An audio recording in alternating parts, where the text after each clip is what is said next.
ఇక్కడ నాకు ఆశ్చర్యంగా ఉంది వాళ్ళ రాష్ట్రంలో పరిస్థితి చూస్తుంటే రేవంత్ రెడ్డి గారంట కూర్చొని పోలీసు ఉన్నతాధికారులతో సమావేశం పెట్టి దొంగలను ఎట్లా పట్టుకోవాలో చెప్తున్నాడట.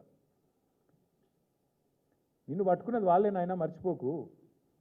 దొంగలను ఎట్లా పట్టుకోవాలో పోలీసులకు బాగా తెలుసు. ఇలాంటి దొంగల దగ్గర నేర్చుకోవాల్సిన అవసరం లేదు.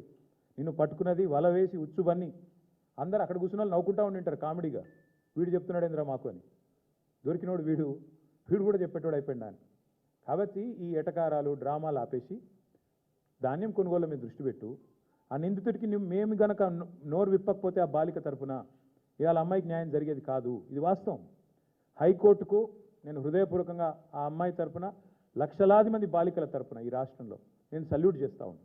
ఎందుకంటే మీరు సరైన నిర్ణయం తీసుకోవడం వల్ల విధి లేక ఇద్దరు తోడు దొంగలకి ఆ పిల్లగాన్ని తీసుకొచ్చి అప్పజెప్పాల్సి వచ్చింది వ్యవస్థకి, న్యాయ వ్యవస్థకి.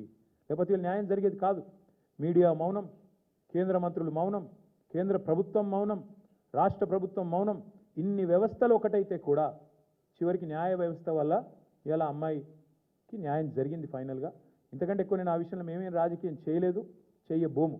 కానీ ఎవరికి అన్యాయం జరిగినా మేము పోరాటం చేశాం 2.5 ఏళ్లలో.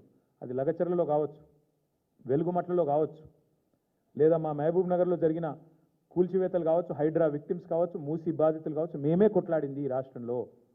మళ్ళీ ఇప్పుడు రైతులకు అన్యాయం జరుగుతుంటే కూడా పోరాటం చేసేది మేమే, వారికి అండగా నిలబడేది మేమే.